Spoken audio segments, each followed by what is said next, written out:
Good morning, dear students. Today we are going to discuss more details of statistical thermodynamics. First, we can start with the types of particles.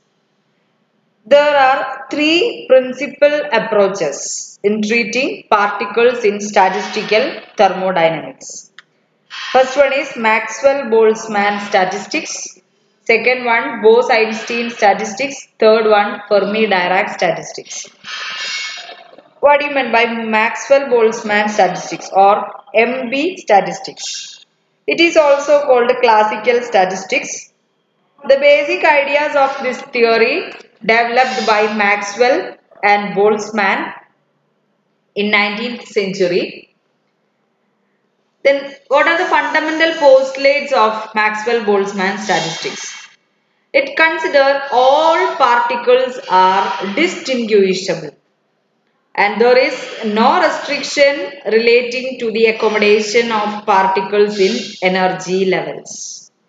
That is, any number of particles may occupy the same energy level. The particles obeying Maxwell-Boltzmann statistics have been named Boltzmannons. And Maxwell-Boltzmann statistics may applied in the case of molecules in a gas. Here the molecules are indistinguishable. Another approach is Bose-Einstein statistics or BE statistics. It is one type of quantum statistics suitable for treating particles like photons, alpha particles, neutrons, etc. They are called bosons. And what are the conditions to satisfy a particle to be boson? They are symmetrical, indistinguishable particles and having integral spin. That's why alpha particles and neutrons belongs to this category. There is no restriction relating to the number of particles in an energy state. Then the wave functions do not change sign on interchanging the position of any two bosons in a system. Then what about FD statistics, that is Fermi-Dirac statistics. This is also a quantum statistics. The particles obey this theory is called fermions. What are the conditions for being a fermion? Fermions are symmetric and have half integral spin. Not more than one fermion can be present in a single quantum state. So, fermions obey our Aufbau principle. Not Aufbau, Pauli's exclusion principle. The one and only particle obeys Pauli's exclusion principle is fermions. Then the quantum states are anti-symmetric with respect to the particle interchange, which means the wave function changes sign when the positions of any two particles in the system are interchanged. What are the examples for fermions? Fermions, we know that they have half integral spin. So, in this category, electrons, protons, neutrons and nuclei with the odd number of neutrons and protons belongs. Next is derivation of Boltzmann distribution law. Consider a closed system of n independent particles. By assuming them to be non-interacting, we impose a restriction that total energy E is a sum of their individual energies and it is a constant. So here total energy is a constant and total number of particles N is also a constant. Then how can you calculate thermodynamic probability W? That is weight of a configuration. That is the number of ways of achieving a general distribution which populates N0, N1, N2, etc. molecule in the available energy states E0, E1, E2, etc. respectively at any temperature is given by W is equal to N factorial divided by N0 factorial, N1 factorial, N2 factorial, etc. which is equal to N factorial divided by 5 into Ni factorial. Then ln W is equal to, taking logarithm on both sides, we can write ln N factorial minus sigma I ln Ni factorial. In the case of logarithmic rules, pi can be converted into sigma I. Then we can calculate N factorial. That is by Stirling's approximation, we know that ln N factorial is equal to N ln N minus N. That is our Stirling's approximation. Applying this approximation into this equation, we can write ln W is equal to N ln N minus sigma I into Ni ln Ni minus Ni. Then we can write which is equal to N ln N minus, here bracket opens, then sigma I Ni ln Ni plus sigma I Ni.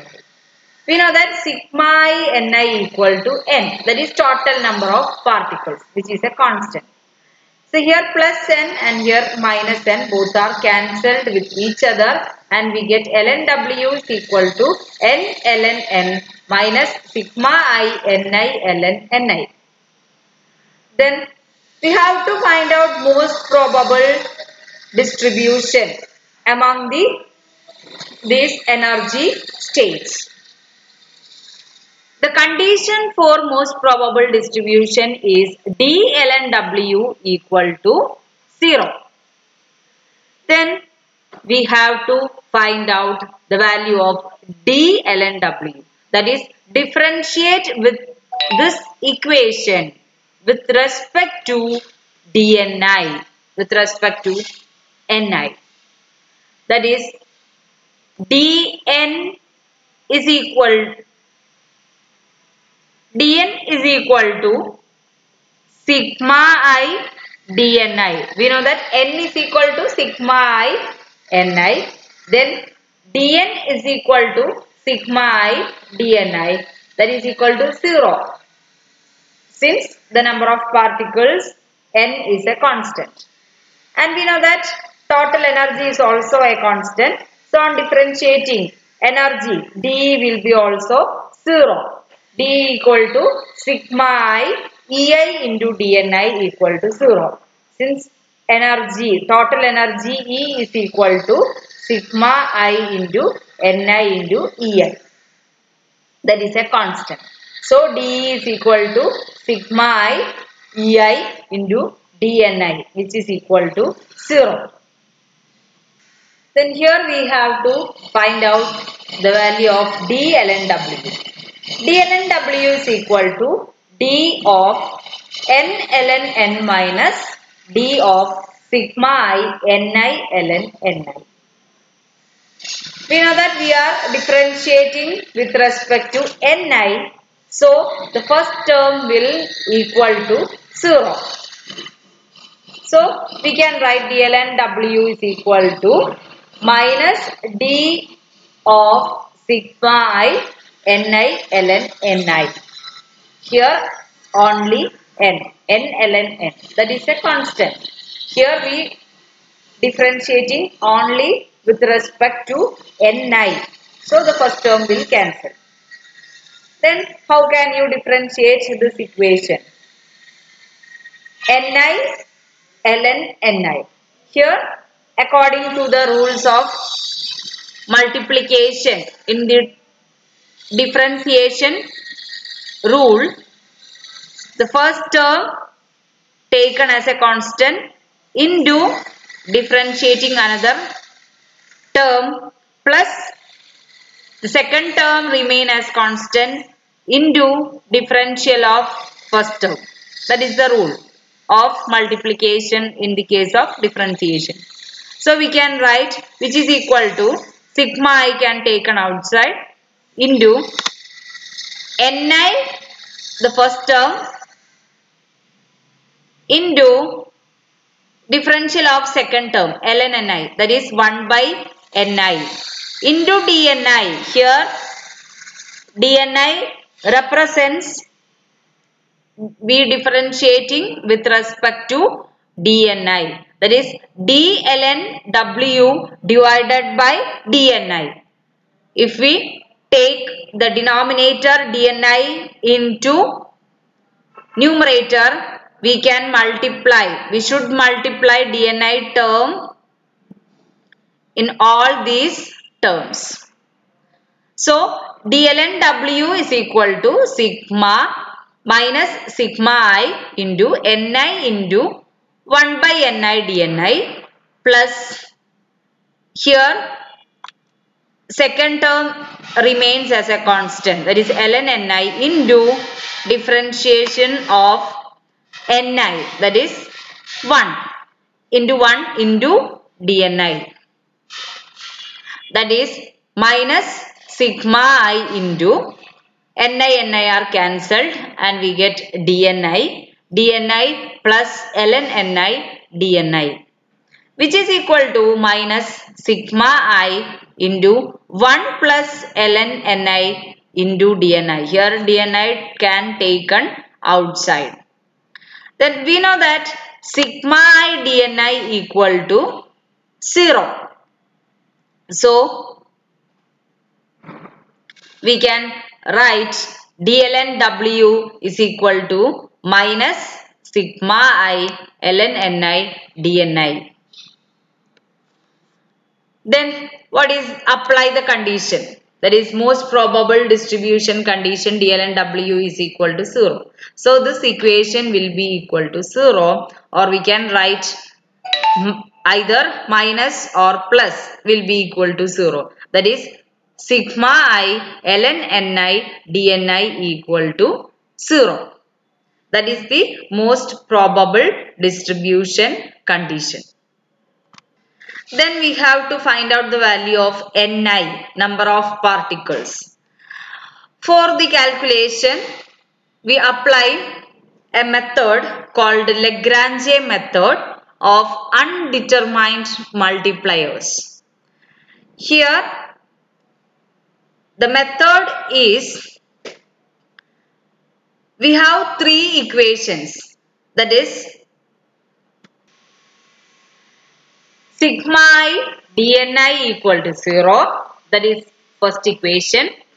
Sigma I ei into dni equal to 0, that is second equation. Then third equation sigma I ln ni dni equal to 0. All the three equations are differential of ni, dni equations, and all the three equations having RHS equal to 0. Then according to this method, equation 1 into alpha, that is a constant, plus equation 2 into beta plus equation 3 will be also equal to 0. That is the method of Lagrange.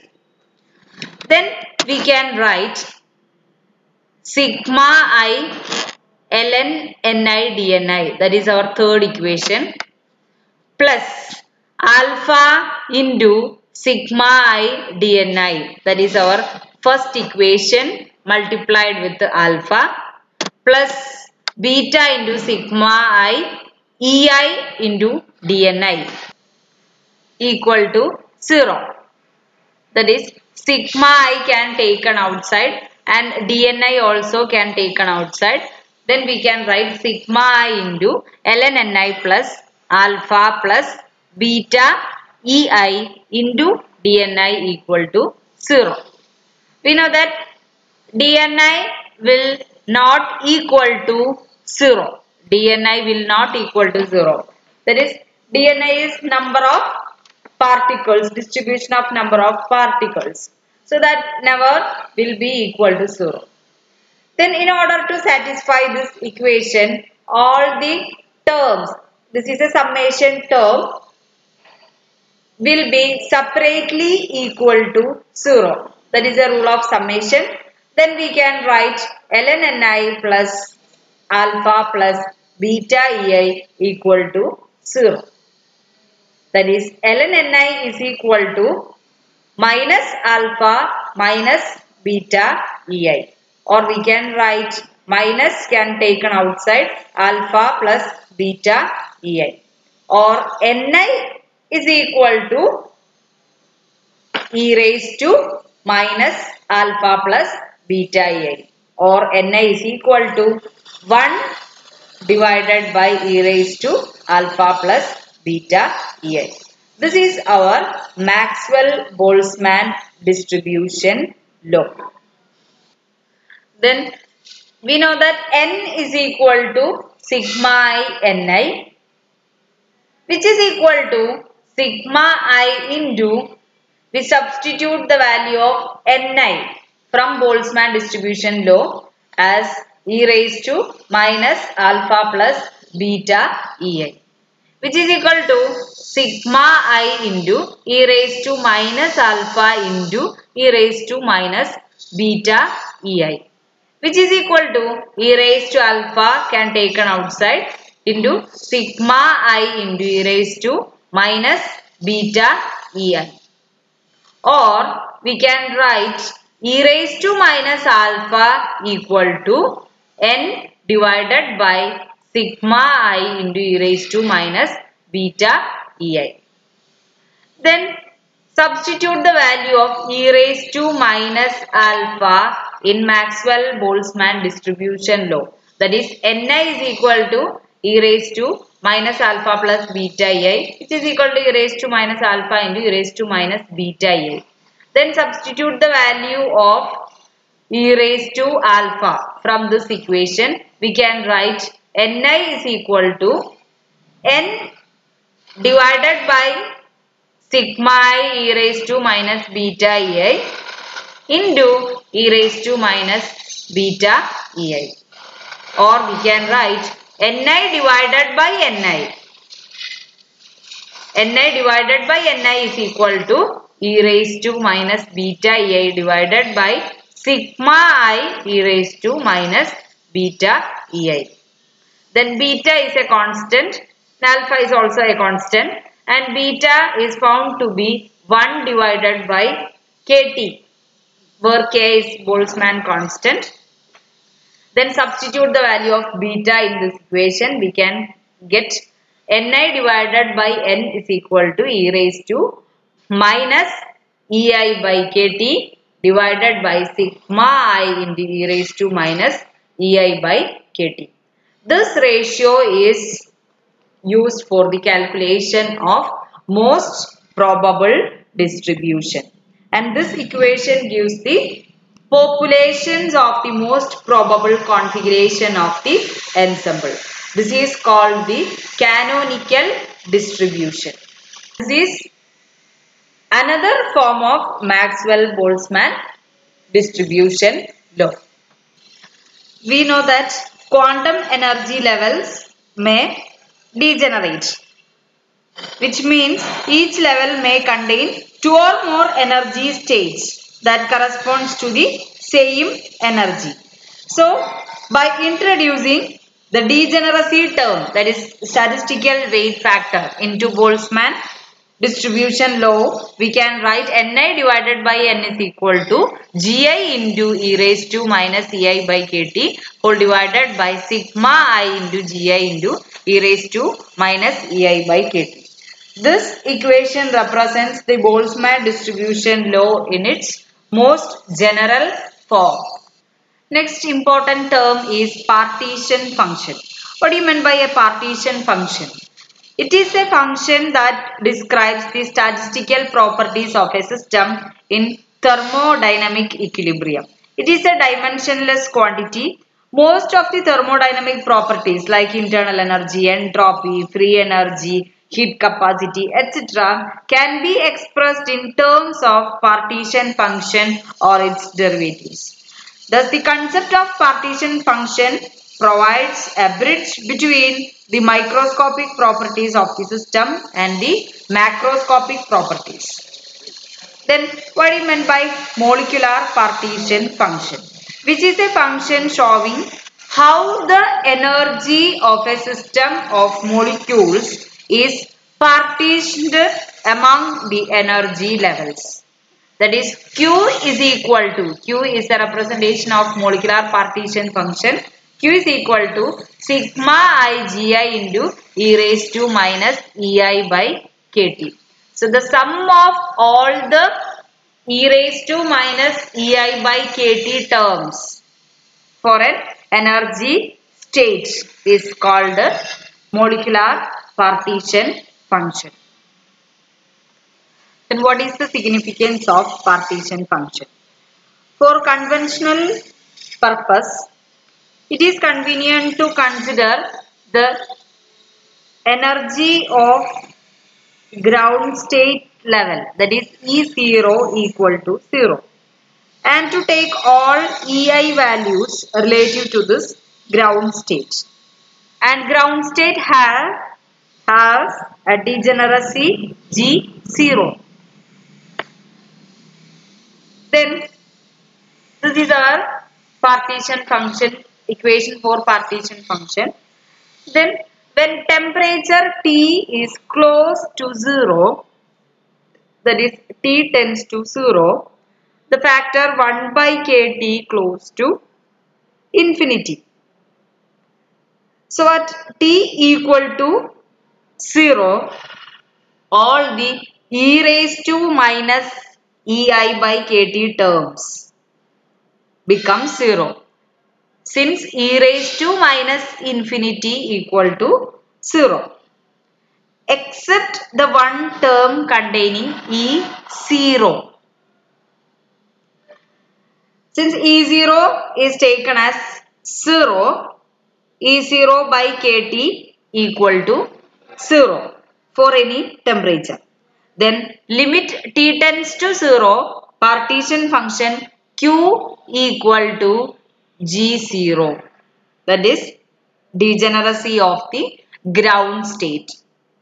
All other terms will be equal to 0. Only at temperature T equal to 0, partition function is equal to the degeneracy of the ground state, that is G0. Then, if we consider very high temperature, that is T tends to infinity, then the factor 1 by KT tends to 0. So, at T equal to 0, all the e raised to minus EI by KT terms becomes 1. That is e raised to 0 equal to 1. Which means at very high temperature, at T tends to 0, that is at very high temperature, all the e raised to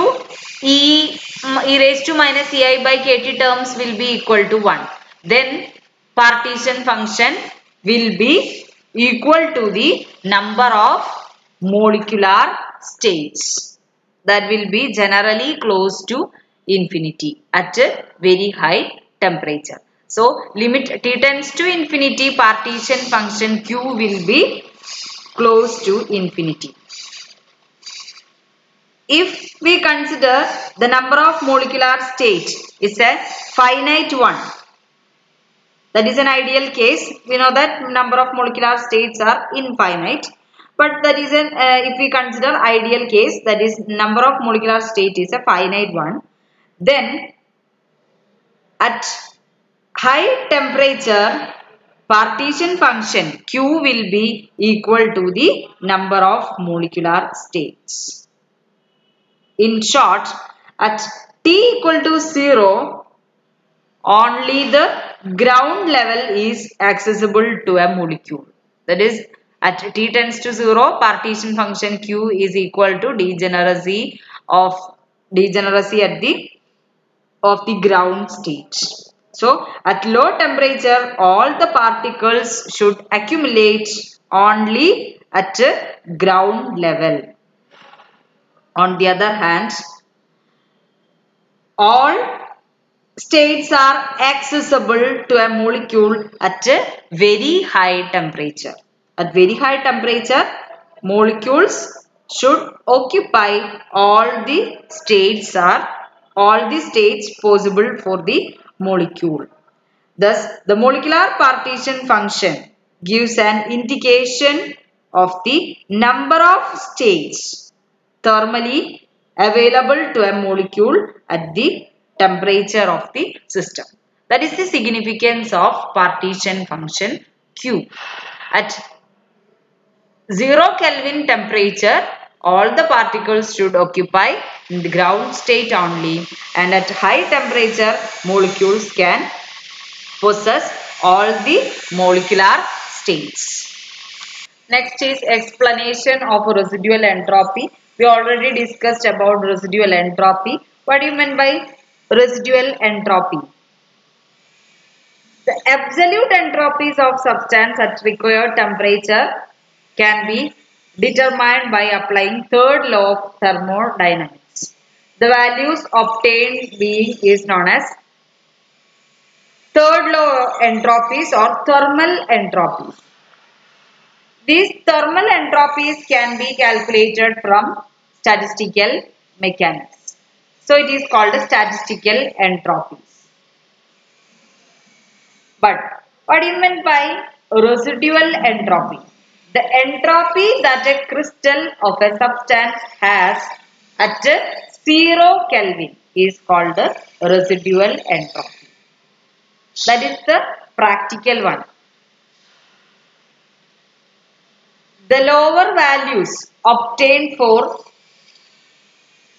third law entropies are explained on the basis of imperfections in the crystal at 0 Kelvin.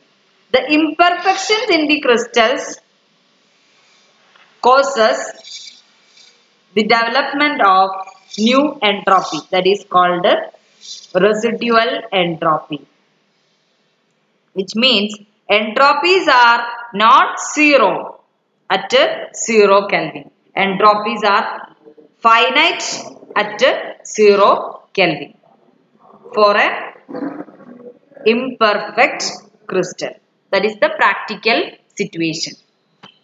The origin of residual entropy in a crystal can be explained by carbon monoxide, the arrangement of carbon monoxide.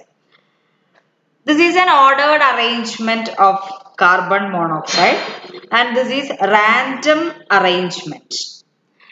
Here, in a perfect crystal, the arrangement would be like this, that is ordered arrangement.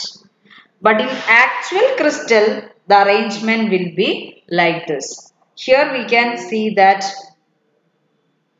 OC arrangement. Now OC. Then CO arrangement. So this causes the development of residual entropy. And this random arrangements causes disorder and thereby the existence of a residual entropy. Residual entropy can be calculated using Boltzmann entropy equation, that is S is equal to K ln W, where K is Boltzmann constant, W is thermodynamic probability. Then how can you calculate residual entropy of CO? For CO, each molecule has two equally probable orientation. That is, one is CO, another one is OC. Hence, there can be 2 raised to N0 equally probable orientations per mole. For N0 is the Avogadro number. So W is equal to 2 raised to N0. Then apply in this equation, S is equal to K ln 2 raised to N0, which is equal to N0 K into ln 2. Then we can write up the value of, by applying this value of log 2, we get S is equal to 5.7633 joule per Kelvin per mole. That is the entropy, residual entropy of CO molecule. Hope it is clear. Thank you.